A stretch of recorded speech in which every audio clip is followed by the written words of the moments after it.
All right, so as we get started, looks like we're a little lopsided on the right side of the room as opposed to the left. So that must mean that the right side is over.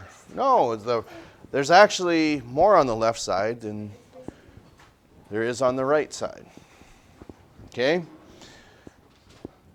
So, we'll start here.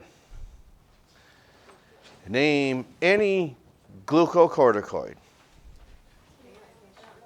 Just any, there's a whole bunch you could give. We could say there's probably about 4 right off the top of our cortisol is a glucocorticoid. That is correct. Where are we going next? Now, if we're just sitting here looking at our paper, doing other things, well then what we're doing now, there's no point to it. Because how many times have we possibly gone through this? Probably 6, 8. Notice I skipped over that number. Okay? So where do we go next? Okay? So what is significant about that cortisol as opposed to all other glucocorticoids? There's something that really stands out between that and there's actually 2 reasons you could say. So yes, that would be one reason. Okay? That's actually one I wasn't thinking of, but just thought of it. Okay, yeah, that answers that. Where are we going next? So then what else? How is it different than the other 3 glucocorticoids? Think structure.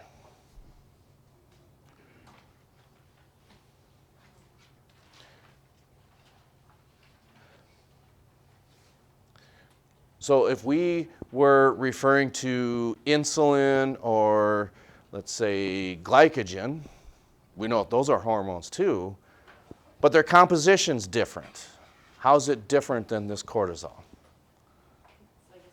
Yeah, cortisol is a steroid hormone. Where are we going next? Okay.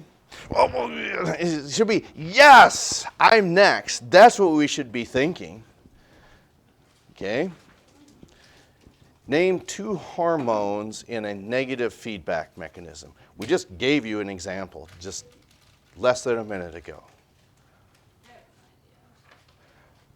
And so what happens in a negative feedback mechanism? We want a homeostatic reaction. So think about, okay, a glucocorticoid. There's 2 of them. So what counteracts insulin? Okay. Does anyone know what counteracts insulin? Glucagon. Okay. So insulin will lower the blood sugar levels where glucagon will raise it. Where are we going next? Okay. Then what is most commonly known? A common name is growth hormone, but it's got a more scientific name. It's really small print. You getting information fed into your ear there? You could. I mean, that could happen. Yeah. It's hard to say. I agree. Yeah, somatotropin. Okay, that is a growth hormone. Okay, so then where are we going next? Where would be what we discussed in class? Where's that somatotropin having a really profound effect?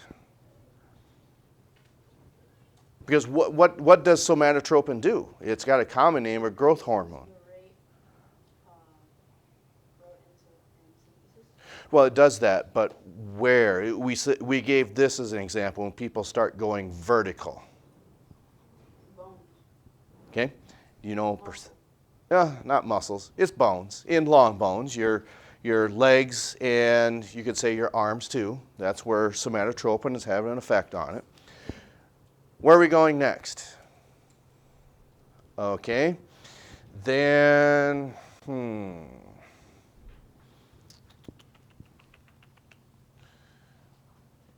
what do all steroid hormones have in common?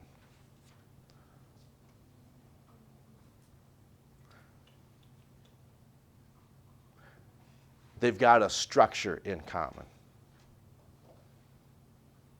They're all derived from this.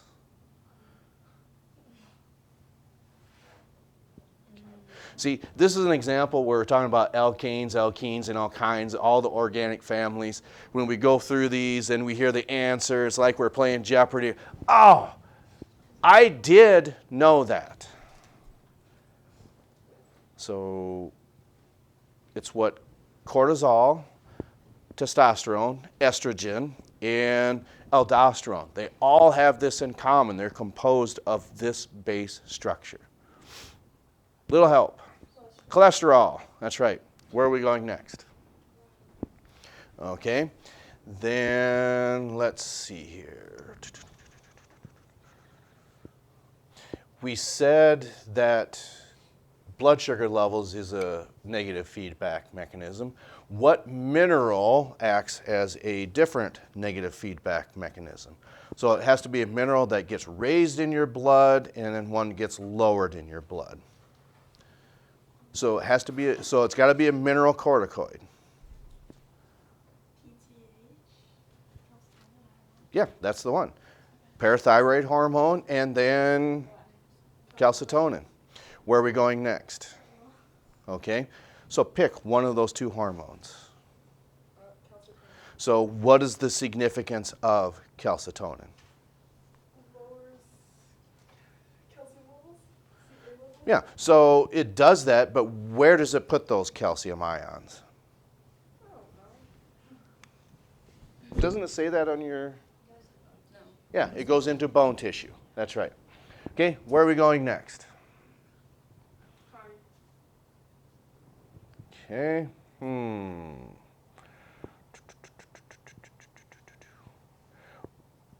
There is two aspects that we described are the difference between T3 and T4. Name one of those. Okay, so yes, so what about T4? What's its significance? It does, and that is correct. It's also known as thyroxine, but then so is T3. Where are we going next? Okay, so then if T4 moves through the blood so easily, there's got to be a reason for that, that we don't have T3 circulating through the blood. Why is that? Why does T3 stand out in your mind as opposed to T4? T3 is more potent. Yes, it is by far more potent than that of T4. Okay? Then I think we're down to 2. I think, because we went there, across the back, then across the right side. Okay. So, which one? Across the front here. Okay. What would be an example of a positive feedback mechanism? You could give 2. Just the hormone that's in a positive feedback mechanism.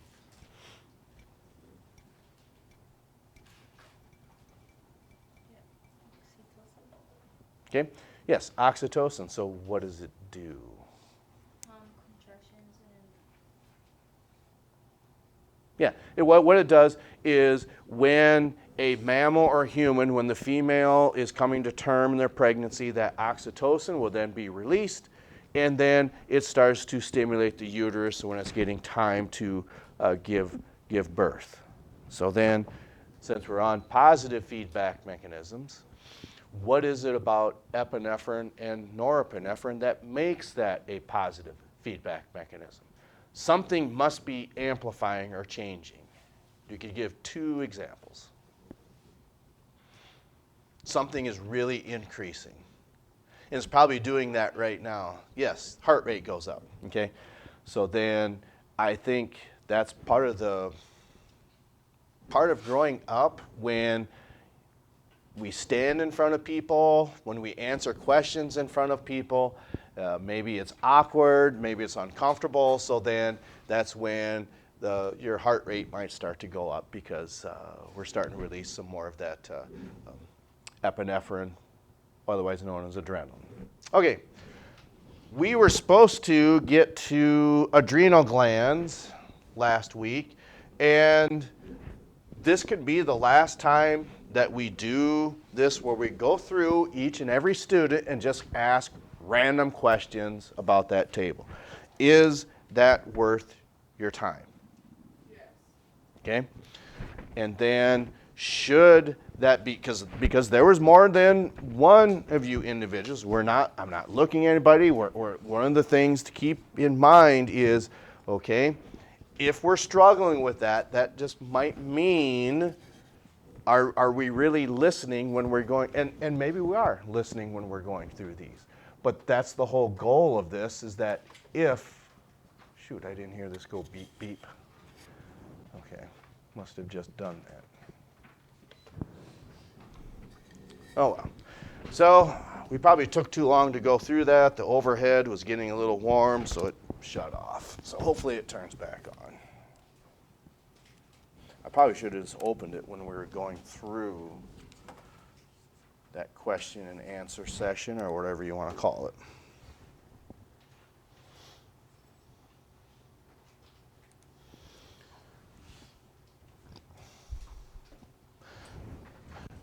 So when we're looking at this parathyroid hormone, we know that PTH, okay, it's secreted from the master gland, and we didn't specifically say or write down what is the master gland in the endocrine system. In other words, it releases a whole bunch of hormones. And it's at the base of the brain, and it gets its information, I suppose you could say, or it gets its directions from the hypothalamus. So then, what gland might that be? It starts with a P. Yeah, it's your pituitary gland. Now, what is the significance of this pituitary gland? How many sides does it have? While I go warm up this cooled off coffee. So think about that. It's got a front and a back side. You've got an adrenal hypophysis and a neurohypophysis.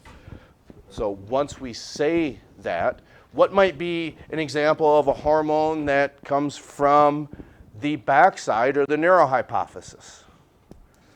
One has to deal with conserving water, ADH, and the other one is part of a positive feedback mechanism for pregnant females, whether they're mammals or humans, okay? So then I think that, yes, so this is why we call it the master gland, because all of these hormones, okay, are being secreted from your pituitary gland for various reasons. One could be metabolism, one could be reproduction, one could be a different way of metabolism, in other words, conserving substances. Okay. So then, as you said, these are in the posterior pituitary or the neurohypophysis, so then these other ones are from the adrenal hypophysis. This is where we left off, this is where we begin. And it's just only adrenaline or epinephrine or norepinephrine that get secreted from this area of the body.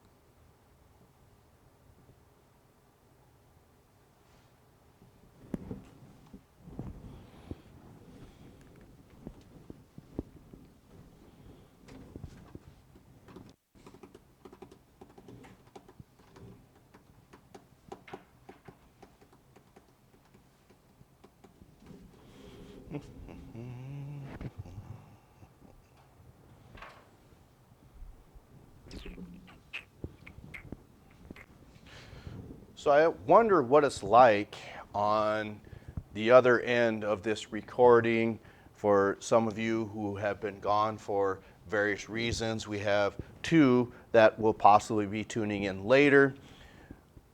So if you have been gone from this class, and we've done that aspect where we're asking these random questions, we'll have to ask them if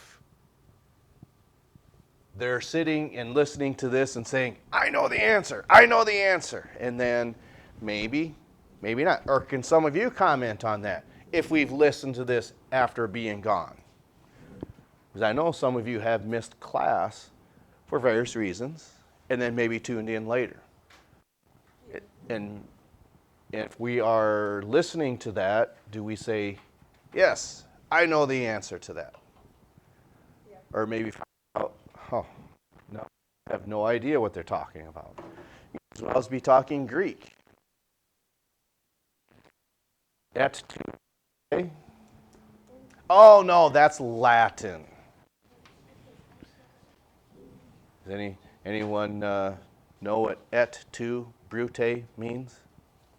No.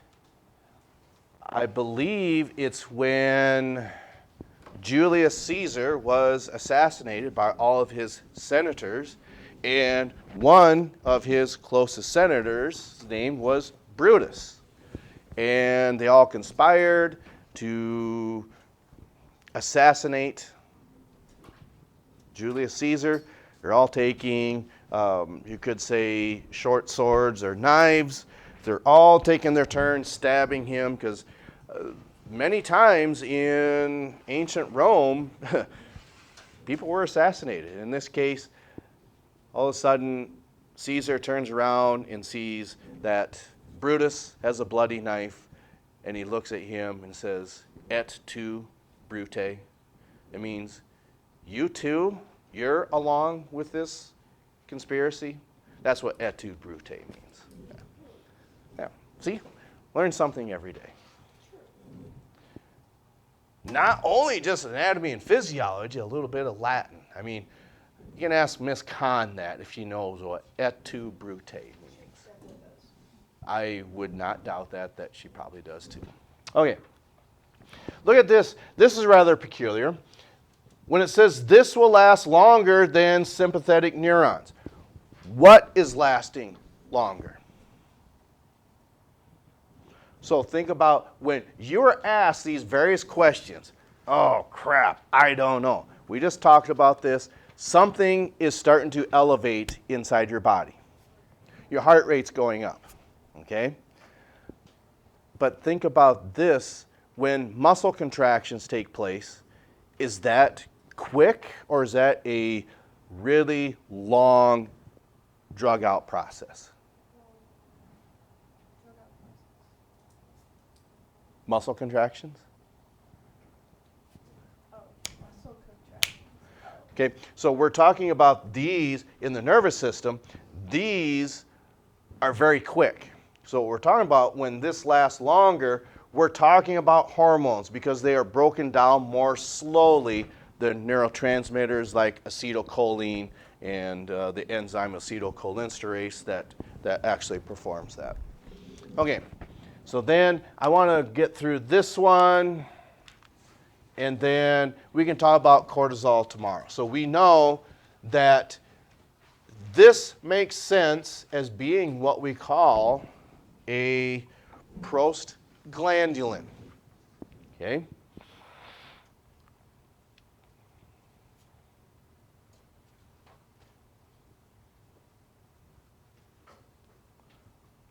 So we would have to know, what does a prostaglandin mean? So as you're writing, think about what that might mean.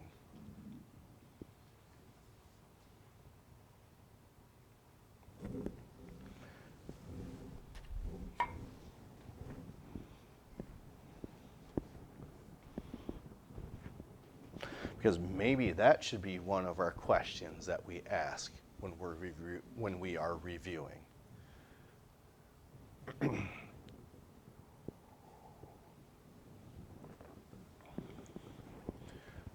So when we say prostaglandulin, the example we gave for hormones would be within the stomach. Gastrin, cholestockinin. Okay? There again, oh my. Now I need to know what the function of those hormones are. From prior knowledge, what does gastrin do? We said it's something to do with the tap. We said turning the tap on. Turns the stomach acid tap on. Okay? So that's a very localized effect. The gastrin gets stimulated. It tells these cells, known as parietal cells, to release acid. Then cholestockinin, then, the hormone that then gets released, tells, let's turn the tap off now. So that is an example of a prostaglandulin then as well. Because when those hormones get released, does that have an effect on your muscle cells or your liver or your kidneys? But why would acid concentration be going up in your stomach in the first place? To break down proteins, especially our chicken Alfredo today. So then that acid being released, okay, does that gastrin have an effect on other parts of the body, like your kidneys or your liver or your spleen? No, because it's a localized effect only in the stomach. So then if we say this could be a prostaglandulin too, if this is released in the adrenal cortex of the adrenal medulla of the kidneys, where is this aldosterone having an effect? In your liver, in your stomach, or is it just in your kidneys only? Probably where? Local. It's local. It would be only in the kidneys as well, because your kidneys will conserve sodium ions. The water follows the sodium, so therefore it allows you to retain water. Okay. We'll talk about why this is important here, because probably some, or I shouldn't say some, one of your questions might be, how can the body increase heart rate or blood pressure by hormonal action? Okay, and we'll talk about that next time. Okay, so that's it. We'll continue with the adrenal glands. We'll catch up to you next time. And I'm thinking we had the 19th as a due date. I'm thinking it'll be closer to probably the 21st, which is Friday. Maybe going into next week, we're here for only 2 days. Okay? So I want to give you time to work on these or decompress or process everything that we've talked about today. So we'll catch up to you next time.